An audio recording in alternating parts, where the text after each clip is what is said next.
అదరకొట్టే కారం రంగు రుచి ఆచి కారం పొడి. ఆమె ప్రభుత్వ టీచర్. ప్రతి నెల వేలకు వేలు జీతం. పిల్లలకు విద్యాబుద్ధులు నేర్పి వారిని ఉన్నత స్థితిలో ఉంచాల్సిన బాధ్యత ఆమెదే. కానీ సోషల్ మీడియా మోస్తో అసలు వృత్తినే మర్చిపోయింది. రీల్స్ చేస్తూ ఫాలోవర్స్ని పెంచుకుంది. 4 లైకులు వచ్చేసరికి ప్రమోషన్స్ కూడా మొదలెట్టేసింది. కట్ చేస్తే ఉన్న ఉద్యోగం ఊడిపోయింది. ఇప్పుడు బోర్ని ఏడుస్తుంది. లేదు, వాట్సాప్ నుంచి, ఇన్స్టా నుంచి, ఫేస్బుక్ నుంచి చాలా ట్రోలింగ్ చేసేస్తున్నారు. ఖమ్మం జిల్లా మామిళ్లగూడ హైస్కూల్లో ఇంగ్లీష్ టీచర్గా పనిచేస్తున్న గౌతమికి సోషల్ మీడియాలో యాక్టివ్గా ఉండడంతో పాటు రీల్స్ చేస్తారు. ఆమెకు 3 లక్షలకు పైగా ఫాలోవర్స్ ఉన్నారు. అయితే ఆమె వ్యవహారం కేవలం వ్యక్తిగత వీడియోలకే పరిమితం కాలేదు. తనకున్న ఫాలోయింగ్ను క్యాష్ చేసుకునేందుకు ప్రభుత్వ నిబంధనలను తుంగలదొక్కారు. ప్రభుత్వ ఉద్యోగిగా ఉంటూ నిబంధనలకు విరుద్ధంగా ప్రైవేటు విద్యా సంస్థలు, వ్యాపార సంస్థల కోసం పెయిడ్ ప్రమోషన్లు చేయడం మొదలుపెట్టింది ఈమె. గతంలోనే అధికారులు ఆమెను పిలిచి హెచ్చరించినప్పటికీ తన తీరు మార్చుకోకపోగా నేనింతే అన్నట్టుగా వ్యవహరించింది. దీంతో తెలంగాణ సివిల్ సర్వీసెస్ ప్రవర్తన నియమావళిని ఉల్లంఘించినందుకు గాను విద్యాశాఖ ఉన్నతాధికారులు ఆమెను సస్పెండ్ చేస్తూ ఉత్తర్వులు జారీ చేశారు. ఈ వార్త వైరల్ కావడంతో నెటిజన్లు ఆమెపై విమర్శల వర్షం కురిపిస్తున్నారు. అంతగా యాక్టింగ్ చేయాలనుంటే ఉద్యోగానికి రాజీనామా చేసి ఏ సినిమాల్లోకో సీరియల్స్లోకో వెళ్ళొచ్చు కదా, నిరుద్యోగులకు అవకాశం దక్కుతుంది అంటూ ఘాటుగానే కామెంట్స్ చేస్తూ ఉన్నారు. విధి నిర్వహణలో నిర్లక్ష్యం వహిస్తే పరిణామాలు ఎంత తీవ్రంగా ఉంటాయో అనడానికి ఈ ఘటనే నిదర్శనం. సస్పెండ్ అయ్యాక ఆమె బోర్ను విలిపిస్తున్నారు. తనపై వస్తున్న విమర్శలు మరియు సస్పెన్షన్ వార్తలపై స్పందిస్తూ ఒక భావోద్వేగపూరితమైన వీడియోను కూడా విడుదల చేశారు. ఒక ఉపాధ్యాయురాలుగా తాను ఎప్పుడూ తన వృత్తికి అన్యాయం చేయలేదని, స్కూల్ సమయంలో ఎప్పుడూ రీల్స్ చేయలేదని కూడా స్పష్టం చేస్తూ ఉంది.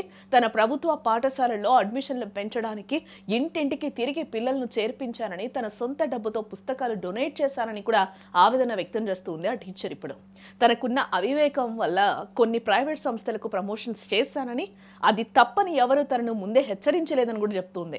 సైనికుల సంక్షేమం కోసమే తాను ఆ ప్రమోషన్ వీడియో చేశానంటూ కూడా ఆ వీడియోలో వివరణ ఇచ్చే ప్రయత్నం చేసింది. ప్రతి ఒక్కరికి కూడా చాలా చాలా థ్యాంక్స్ అండి. ఒక ఉపాధ్యాయురాలిగా నేను ఎప్పుడు కూడా నా వృత్తికి అన్యాయం చేయలేదు, చెయ్యను కూడా, ఇంతవరకు కూడా చేయలేదు. కానీ నాకున్న ఒక అవివేకం వల్ల ప్రమోషన్స్ చేయడం జరిగింది. ఫస్ట్ ప్రమోషన్తో నాకు ఎవరైనా చెప్పిన బాగుండు, చెప్పలేదు, దానివల్ల ప్రమోషన్స్ చేయడం జరిగింది.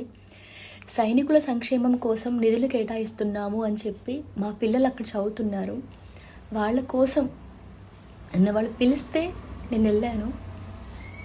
ఏదైనా కూడా నేను మా గవర్నమెంట్ స్కూల్కి అన్యాయంగా నేను ఎప్పుడూ చెయ్యనండి, అది నా యొక్క ఉద్దేశం కాదు. నాకు ఎలా చెప్పాలో కూడా తెలియట్లేదు.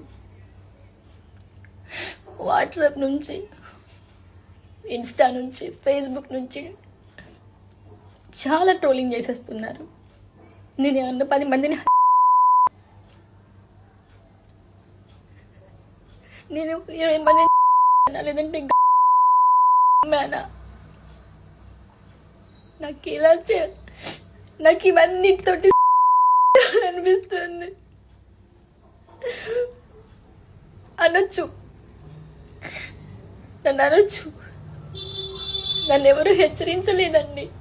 నేను ఏ క్లాస్ రూమ్లో కూడా నేను ఎప్పుడు పిల్లల యొక్క సబ్జెక్ట్ రీల్స్ తప్ప ప్రమాణ పూర్తిగా చెప్తున్నాను.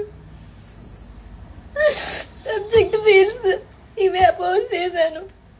కానీ నా విధి నిర్వహణకి వ్యతిరేకంగా నేను ఎప్పుడు వీడియోస్ చేయలేదండి. నా గవర్నమెంట్ స్కూల్ పిల్లలు జాయిన్ కావాలని చెప్పి ఇంటింటికి తిరిగి నేను అడ్మిషన్స్ తీసుకొచ్చాను. మా స్కూల్లో, గవర్నమెంట్ స్కూల్లో 6th and 7th క్లాసెస్లో మీరు ప్రతి ఒక్క పిల్లవాడిని అడగండి, నేను ఎప్పుడన్నా పాటలు పాడానా, వాళ్ళకి పాటలు నేర్పిస్తాను, ఆటలు నేర్పిస్తాను, గవర్నమెంట్ స్కూల్స్కి బుక్స్ డొనేట్ చేశాను. నా ఫ్రీ టైంలో నేను వాళ్ళకి యూట్యూబ్ వీడియోస్ టీచ్ చేశాను. నేను ఇంకా ఎలా చెప్పాలండి? చూసారుగా, సోషల్ మీడియా మోజులో పడి తన బాధ్యతను మర్చినందుకు గౌతమి ఇప్పుడు ఇంటికే పరిమితం కావాల్సి వచ్చిన సిచ్యువేషన్. ఇప్పటికైనా మిగతా ప్రభుత్వ ఉద్యోగులు ఇలాంటి విషయాల్లో జాగ్రత్తగా ఉండాలని విద్యాశాఖ హెచ్చరిస్తోంది.